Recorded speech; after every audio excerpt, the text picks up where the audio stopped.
All right, so just to kind of give you a little like insight into how I think of the golf swing, let me make sure this is recording. Good. So some insight into how I think of the golf swing. I try to work from the strike backwards. So we start at what you do in these 4 inches right here, and we'll look at what your problems are down here, and we will kind of use that to decide what kind of mechanics, body lines, that kind of stuff that we need to change.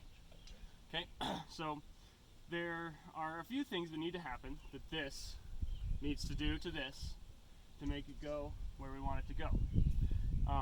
Start naming some of those things for me.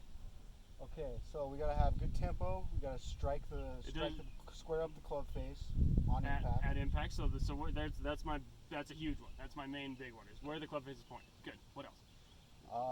And as so well tempo as is what? What is? Because how do you explain tempo in terms of club head? Tempo is I want to keep my acceleration completely the same. What does that do to the strike and how the ball flies? It's going to cause a better trajectory on the ball and more distance as well when you keep your good acceleration. Well, distance comes from speed, right? Yeah. Okay. So tempo is hard to kind of quantify. Speed's easy to quantify, and trajectory is easy to quantify. Okay, so speed would be one for sure. How do you control trajectory other than just speed and tempo? Your angle of your face on impact on the ground. Yeah, we can call that dynamic loft or something like that. Okay. And what's kind of another big one? In terms of where you want to hit it or strike it upon the club. We want to strike it in the middle of the club face, right? Okay, so we're gonna hit a few balls. This is your 7-iron, right? Yep. We're gonna hit a few balls, and what I'm gonna do. Oh, there's one more that's really important. There's a reason I have these 2 tees down. What's the other one that's really important? Impact, or where you come to strike the ball or the ground. Yeah, where you low point. Low point. Yeah. So our low point needs to be in front of the ball. You're a good player, you know that. Okay. Let me see your club face. So it's just a dry erase marker.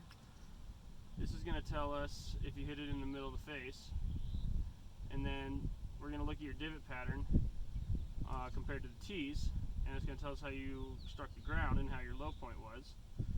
Let's just do 5 of these, and like I said, we're going to figure out what you're doing with the strike here, the fundamentals of the strike, I call it. Okay. There's, like I said, there's 3 things basically: pointing the club face in the right place, hitting the ground, and hitting it in the middle of the face. If you can do those 3 things, you'll probably hit a good golf shot. Okay.